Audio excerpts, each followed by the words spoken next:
s'il a reçu des ordres, comment il doit se comporter là. Même si moi ou vous, on pense qu'il faudrait faire autrement, finalement, il faut faire comme les ordres que l'on reçoit. Il n'y a qu'une armée. Si chaque citoyen pense qu'il est ramatkal, qu'il est chef d'état-major, eh bien, on met en danger l'armée.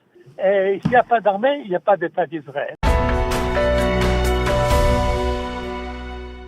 Eh bien, nous avons le plaisir d'être en ligne avec le Rav Shaul David Bochko. Rav Bochko, bonjour, Boker Tov. Boker Tov, bonjour à tous et à tous les auditeurs. Alors, vous avez été pendant de longues années le Rosh Yeshiva de la Yeshiva des Eliyahu, qui est aujourd'hui dirigé par votre fils. Mais nous voulions vous parler ce matin parce que vous connaissez le soldat qui a été impliqué dans cet incident à Hebron, l'un des deux soldats, celui qui a évoqué, on va dire, l'arrivée de Ben Gvir au gouvernement. Et d'une certaine manière, on voudrait essayer de replacer les choses dans leur contexte. Parlez-nous de ce soldat et dites-nous exactement, c'est-à-dire dans quel genre de situation il peut se retrouver confronté et mettre un tel avis. Bon. Et j'aimerais dire à ce moment, j'aimerais profiter de l'occasion pour donner la parole pour remercier Etzal et puis ce soldat-là et tous les soldats grâce à qui nous pouvons vivre aujourd'hui en Israël. Là, nous sommes entourés malheureusement d'ennemis de tous côtés. Et Israël est en danger. Et sans Tsahal, nous ne pouvons pas vivre. Et Tsahal ne peut pas réussir sans ses soldats. Alors ce soldat, il est dans une unité combattante. Ils font du travail comme ses camarades, du travail extraordinaire. Tous les jours, toutes les nuits, voilà, ils mettent leur vie en danger pour que nous puissions vivre. Alors, j'ai d'abord une reconnaissance envers lui et envers l'armée. Maintenant, mais voilà, alors justement, quand il y a une reconnaissance envers lui et envers l'armée, alors que l'armée le sanctionne, on peut dire apparemment de manière assez ferme par rapport à ce qu'il a fait. Quel jugement vous portez-vous sur le comportement de ces officiers, des commandants qui l'ont jugé? Vous savez, moi, je suis pas soldat, j'ai jamais servi dans l'armée, j'ai pas une responsabilité telle que les officiers ont. Alors, je dois faire confiance qu'ils pensent être juste, et pensent être juste. Maintenant, ce que je pense dans mon cœur, c'est une chose, mais je ne peux pas me permettre de critiquer l'armée, sans laquelle nous ne pouvons pas vivre un instant. Je ne veux pas critiquer notre élève non plus. Voilà, chacun prend ses responsabilités et chacun. Moi, je juge pas. Je suis pas à sa place. J'ai pas combattu dans les rues de Hebron. J'ai pas dû aller arrêter des gens qui voulaient nous tuer. Donc, je suis pas dans sa situation. Mais vous avez. Ce qui les dérange. Les analyses qui les dérangent. Moi, je suis pas là-bas pour savoir exactement comment les choses se passent. Mais je suppose, on peut supposer, Rav Shaul David Bochko, qu'au cours des longues années où vous avez dirigé la yeshiva, et votre contact avec les élèves qui sont à la fois des élèves de la yeshiva et qui servent aussi dans l'armée, dans le cadre du SDR, vous avez dû entendre ce genre de témoignages, de confrontation à une réalité qui est pas facile à gérer. Mais évidemment, c'est très difficile. Ce sont des jeunes de 18 ans, 19 ans, 20 ans, des jeunes, et puis qui ont sur eux une responsabilité immense. Et quelquefois, on leur demande des choses qui sont très difficiles. Maintenant, moi, je suis pas là pour juger.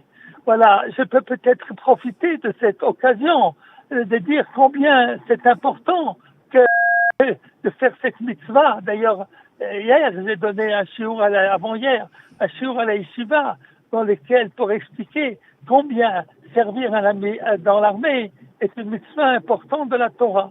Alors, il y a quelqu'un qui a posé la question, et si l'armée, eh bien, ils font pas exactement comme nous, on pense. Enfin, il n'a pas dit comme ça. Voilà. Eh bien, je lui ai dit, finalement, il n'y a qu'une armée. D'accord? Il n'y a qu'une armée. Si chaque citoyen pense qu'il est ramatkal, qu'il est chef d'état-major, eh bien, on met en danger l'armée. Donc, moi, je ne peux pas être celui qui va critiquer. D'un autre côté, je peux dire que c'est un gentil garçon. C'est pas quelqu'un qui et qui cherche à faire du mal. D'ailleurs, il a frappé personne. Alors, il a dit une phrase qui n'a pas plu. 10 jours, ça passe vite. 10 jours, c'est 9 jours, c'est 8 jours.